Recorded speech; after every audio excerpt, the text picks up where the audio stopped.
Mathematics has been called the one universal language of mankind. It is perhaps our most powerful tool for problem solving. And in terms of subject matter, pure mathematics and logic are one and the same.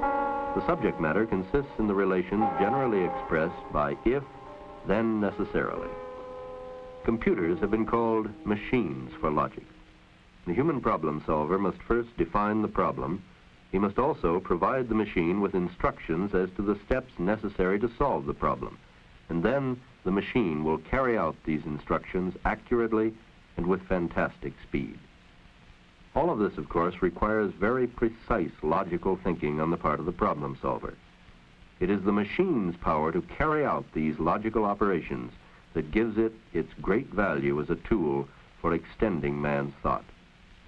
Logic is not the science of how we think. Thinking involves much more than logic. It is essential to logic and mathematics that, given a set of premises, the conclusion will follow in all cases. Results from a computer are the necessary conclusions arising from the data and rules of operation provided the machine by the human programmer. And yet, these conclusions can accurately reflect and foretell real-life situations. What is the nature of this remarkable correspondence between the abstract symbols of mathematics and logic and the real perceptible world of objects and events? We ask Professor Nagel to comment on this.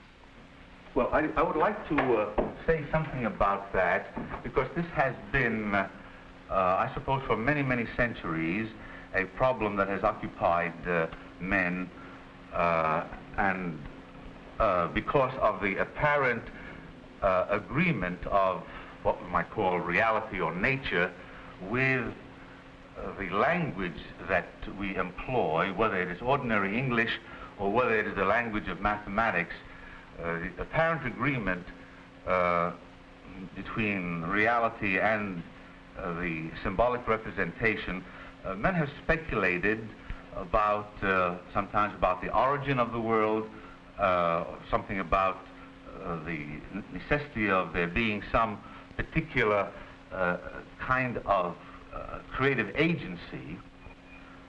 And so, if one asks, why is it that the consequences of assumptions that we make are in agreement with in nature, the answer is because nothing can count as an instance of the assumptions that we make unless the assumptions themselves are confirmed.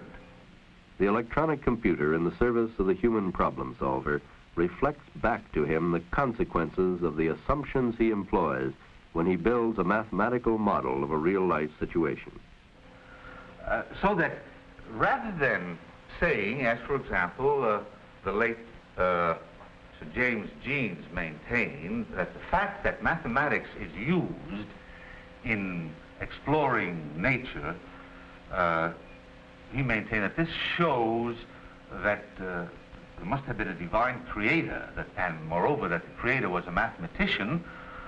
In terms of this simple reminder of the sorts of things that enter into applying any formal system to any segment of nature, one would have to say the reason why nature conforms to our assumptions is not that there was a mathematician who created it, but simply that nothing would count as an instance of the assumptions unless it also conformed to whatever consequence was deduced from it. The problem-solving power of mathematics and logic, combined with the speed and accuracy of a machine for carrying out these operations, is the basis of the computer revolution. But does this mean that a computer can produce a new idea or make an original contribution to knowledge?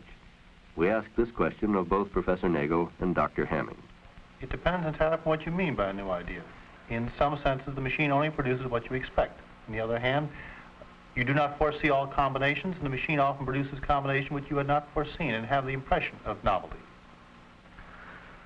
Well, the question is to whether machines or computers are capable of original thought or of making original contributions to knowledge is a very much debated one, but before one can profitably discuss it, it seems to me it's very important to distinguish between two senses in which a statement or an idea might be said to be original. The two senses are a psychological sense of originality and a logical sense of originality.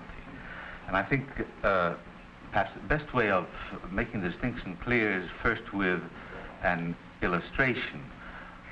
When a child is given an elementary arithmetical problem, for example, to find the sum of two numbers, when he gets the answer, the conclusion is something that is novel or new to him. So psychologically, of course, he gets the sense of having made a discovery. Nevertheless, the answer is something that is necessarily or logically implied in the premises or the assumptions, and the process of thought here simply is to unravel or make explicit what was already contained in a logical sense in the premises. I think I'd risk going out on a limb here and say that it seems to me that, at least on the basis of our present conceptions of the capacities of computers as well as the actual ones that have been constructed, that computers do not come up with logically new ideas, and unless the nature of the beast changes very radically, that they cannot come up with logically new ideas, given the assumptions that underlie the present theory of computers. Many people are attempting to use computers to replace man. I am much more interested myself in using man and machines as a working combination. I believe that some of the future is already fairly clear. It is obvious that the machines can do routine, logical consequences much more rapidly and much more accurately than a human can. Therefore, I believe we will gradually push the detailed logical parts, the methods which we use, onto the machine, and we will reserve for ourselves the creation of new ideas and the direction of the research. Thus, the man-machine combination will find a dividing line passing gradually from man over to machine, the machine taking more and more of the burden as we learn how to use the machines and as the machines become more powerful, and we will find ourselves left in the more creative aspects of the problem, deciding what it is worth attacking, what are the problems which we wish to solve. These kind of questions we do not know how to give the computer and seem best reserved for man at present. I think we have to say that in this respect, the human mind is capable of doing things that none of the machines that are available today is capable of doing. This certainly doesn't foreclose the question whether sometime in the future machines might not be devised so that exactly this kind of a thing will be credited to machines. But at present, and this is all that one can say at the moment, there are clear lines of demarcation between the capacities of the human mind in respect to the capacity to make contributions to knowledge which is our original. Dr. Hemming, will you give me some of your summary thoughts on this computer revolution? Well, the word revolution is used very freely these days, and yet I think there's some meaning to the words the computer revolution. We have got an increase in computers of 1,000,000-fold, decrease in costs by 1,000, as we said before. This is a very real change. But the question still arises, will this revolution continue? It seems to me, in view of the political situation in the whole world, that no responsible group can oppose the coming computer revolution. Therefore, it seems to me we have a real one which will continue. Now, I believe the reports we hear of this revolution are very misleading. They often underestimate the speed which is going on and the importance. But worst of all, they tend to emphasize the material aspects, how much we will have of this and that, how much leisure, what wonderful new things we will have, and they fail to discuss the impact it will have on our view of ourselves and our world outlook. This, I believe, is the most important part of the computer revolution. I do think that as a consequence of these increased complexities in society and the obviously greater degree of control that will have to be exercised if we are not going to run into each other constantly, it does require us to think seriously as to how in the future we, or perhaps more specifically our children and grandchildren, will be able to realize the potentialities that we would like our own society to enable us to develop.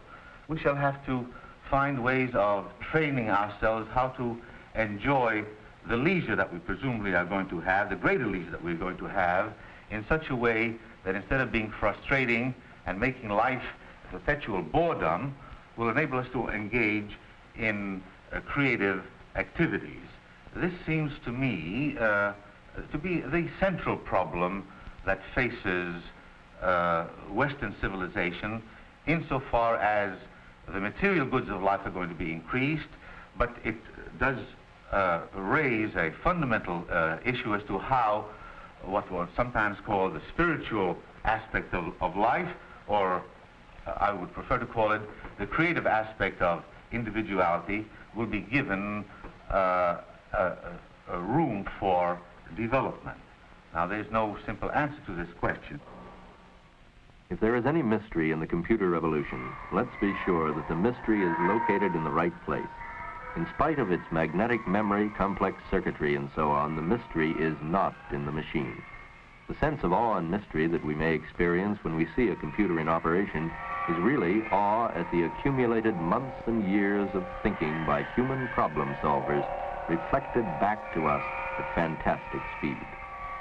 A computer scientist once remarked that we have machines that compute with the speed of light, but with the intelligence of the earthworm. While it is true that the computer can be called a kind of brain, although a very limited one, in order to solve any problem, the computer must first be instructed by a human programmer who has painstakingly and logically analyzed the problem. The computer is then given the problem in the form of numbers or instructions pertinent to arithmetic. It is the arithmetic logical task that the computer is organized to do. Once instructed, it can do as much arithmetic in a minute as a man in a lifetime. A man in a lifetime. The lifetime of all mankind is but a brief moment in the long history of this earth of ours, and only yesterday in the history of mankind has man made any significant advance in his control over his earthly environment. Computers, machines for logic, may change this more than any other of man's inventions. These machines, which have been with us less than a millionth of a second in terms of the temporal span of man's history, have already given promise of deep and far-reaching change in our way of life and way of thinking. They literally accelerate into milliseconds of time our ability to perform logical, arithmetic, and control tasks. But finally, the future, except in terms of trends and probabilities, is the great unknown, and the uses to which we put ourselves in relation to the marvelous machines of our own invention is perhaps the central moral and intellectual challenge of our own brief moment in time.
This is NET, National Educational Television.